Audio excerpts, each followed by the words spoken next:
ભક્તો આ સંસારમાં જ્યાં સુધી જીવનમાં અભિમાન હોય ત્યાં સુધી કૃષ્ણ ન આવે, ઠાકોરજી ન પધારે ત્યાં સુધી.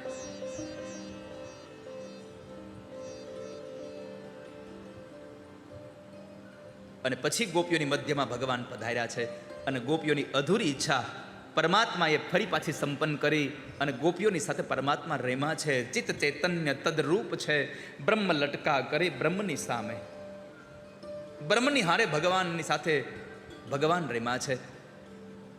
કહેવાનો ભાવ છે કે અંતર જ્યારે સ્વચ્છ બને ત્યારે પરમાત્મા આવે છે. તો ગોપી ગીતની કથા, રાસ પંચાધ્યાયની કથા કે જેમાં પવિત્રતા છે.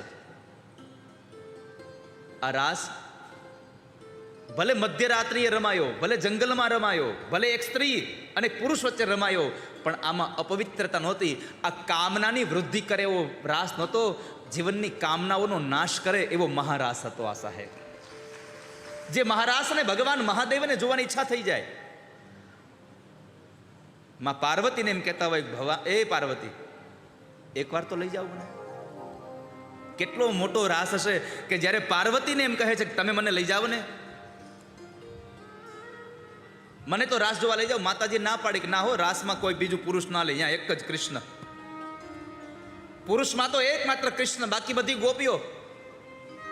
ભગવાન કે કોઈ પણ સંજોગે લઈ જાઓ ને. અરે મારે તમને લઈ કેમ જવા? ભગવાન મહાદેવ થાકીને કે એક કામ કરો, ઘડીક મને ગોપી બનાવી દો, હાડી પહેરાવી દો, પણ મને લઈ જાઓ તમારી હારે. ऐसा सजा दे मुझको कि कोई न जाने इस राज को.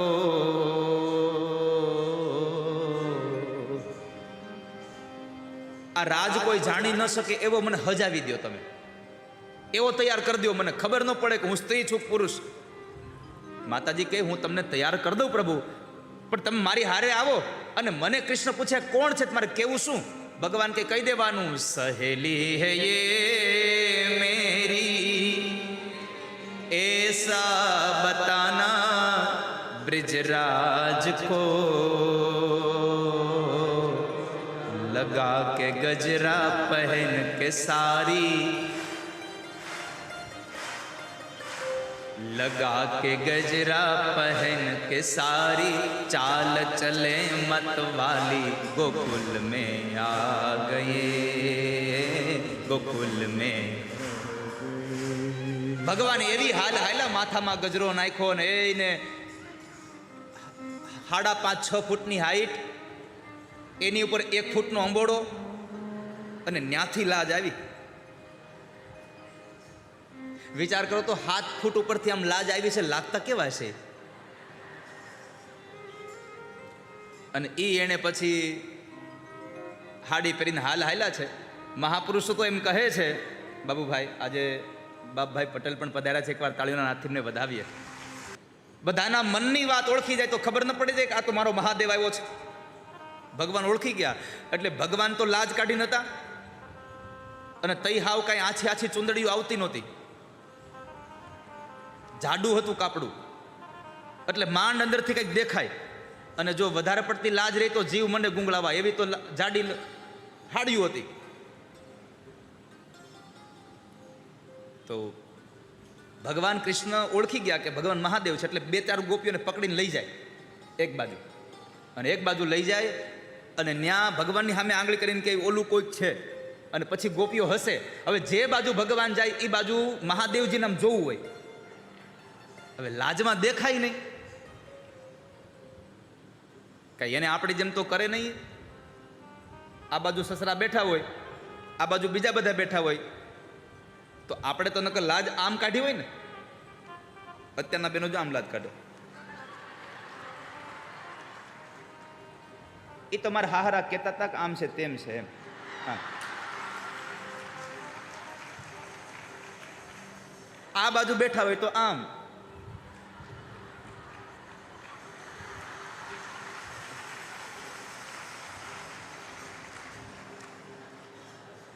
અને સામે બેઠા હોય તો આમ. અને હવે તો આમ.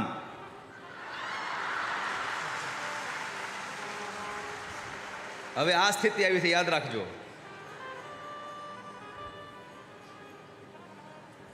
ભગવાન મહાદેવ લાજમાંથી જોયા કરે, ક્યાં ગયા પ્રભુ, ક્યાં ગયા?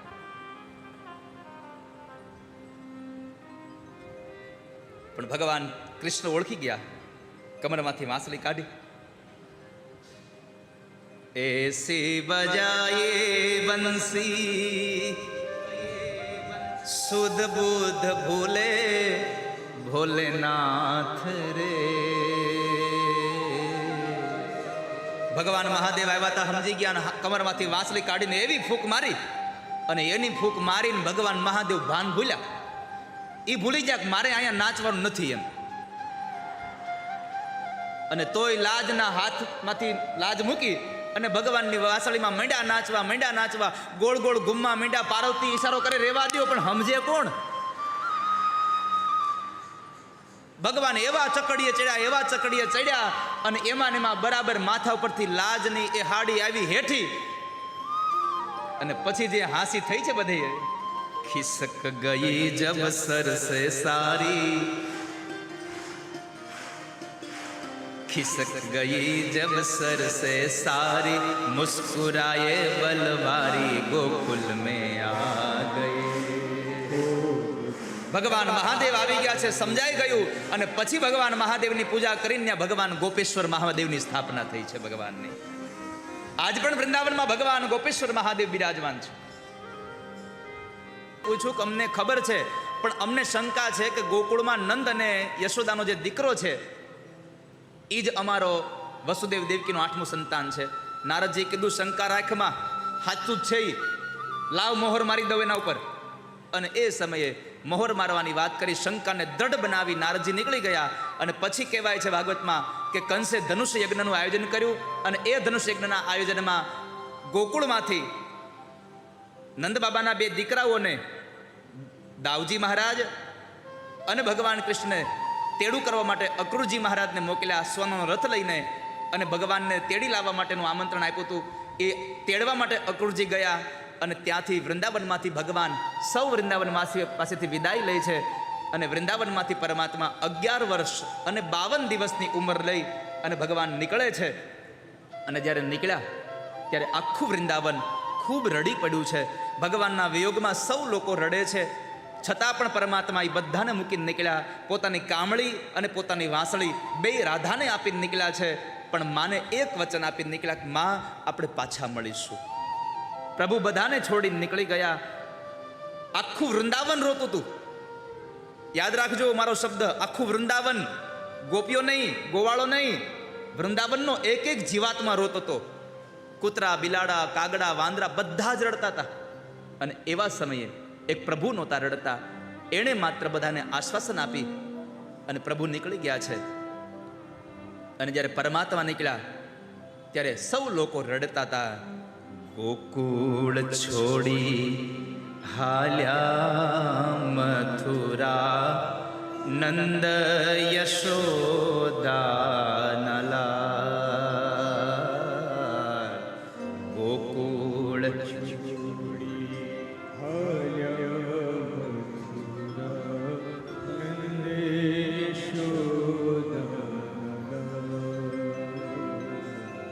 અમને છોડી ચાલ્યા કાના, ગાયોના ગોવાળ. અમને છોડી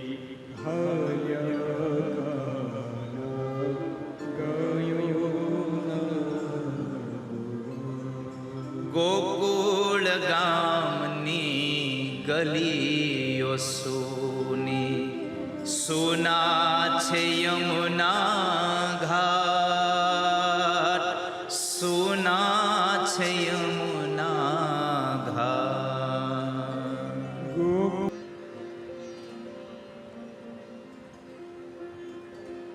કપડાં બગડ્યા એટલે ગોવાળીએ કીધું કે અહીંયા કપડાનું તો કંઈક કર. પછી ભગવાને માર્ગમાં રાજનો ધોબી હતો એની પાસેથી કપડાં લીધા.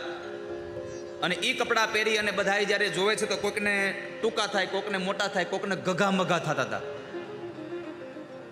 અને એ બધા કપડાં રિપેર કરાવવા માટે દરજીની દુકાને ગયા. દરજી કાકાને જઈને કીધું, દરજી કાકા નમસ્તે, આ કપડાં રિપેર કર લાવો લાવો લાવો. કેમ? હમણાં ધોબી જરાક અવળો થયો ગયો. દરજી કાકાએ બધાના કપડાં રિપેર કરી આપ્યા. અને પછી ભગવાને પૂછ્યું કે દરજી કાકા કેટલા પૈસા આપવાના? ભગવાનને પૂછવાથી લઈને દરજી કાકાએ ના પડી, તમારે થોડા પૈસા દેવાના હોય. મોટા માણસને પૈસા દેવાય? મોટા માણસ પાસે પૈસા મગાય? ન મગાય. ભગવાને કીધું, દરજી કાકા એ ખોટું. એ છોકરા હજી બહુ વાર છે સતીશભાઈ, બેહાર દો થોડી વાર એને. કાંઈ દેવાનું બંધ કરી દો. હું નહીં કહું ત્યાં સુધી જાન નહીં આવે. અને યાદ રાખજો, મથુરામાં જ્યાં સુધી કંસ મરે નહીં ત્યાં સુધી કૃષ્ણ આવે નહીં કોઈ દિવસ.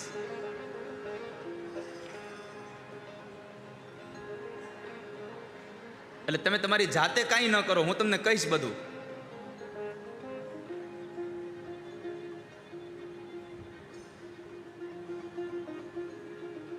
હજી 20 મિનિટની વાર છે જાન આવવાને. કેટલી?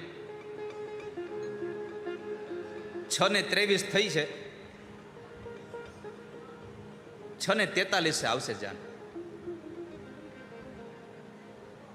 કેટલા વાગે આવશે? 6:43. અને ત્યારે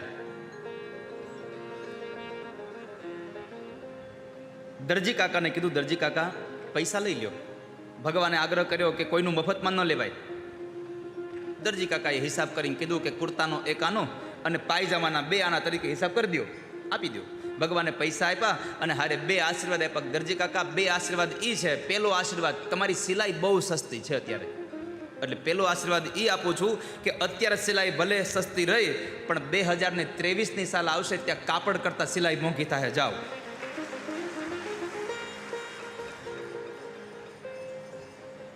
છે ને સાચું?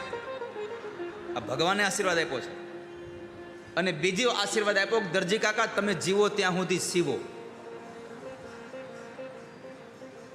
યુવાન દરજી કાપડમાંથી પેન્ટ બનાવે ને વૃદ્ધ દરજી પેન્ટમાંથી થેલિયું બનાવે. બંધ ન થાય એનું.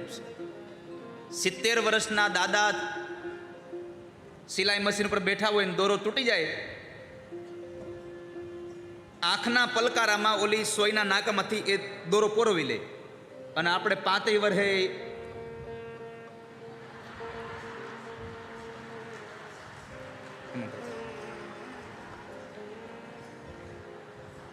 35 વર્ષે આપણે 70 વખત થૂક વાળો કરવો પડે દોરો, તઈ મેળ આવે.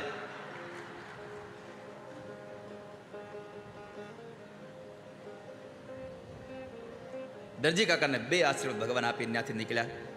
માર્ગમાં થઈ સુદામા નામના માળી પાસેથી ભગવાને માળા લીધી અને શૈરેન્દ્રી નામની દાસી હતી એની પાસેથી કેસરયુક્ત ચંદન લઈ અને પરમાત્માએ એને પણ શીતળતા આપી. ચંદન અને વંદનની શીતળતા છે.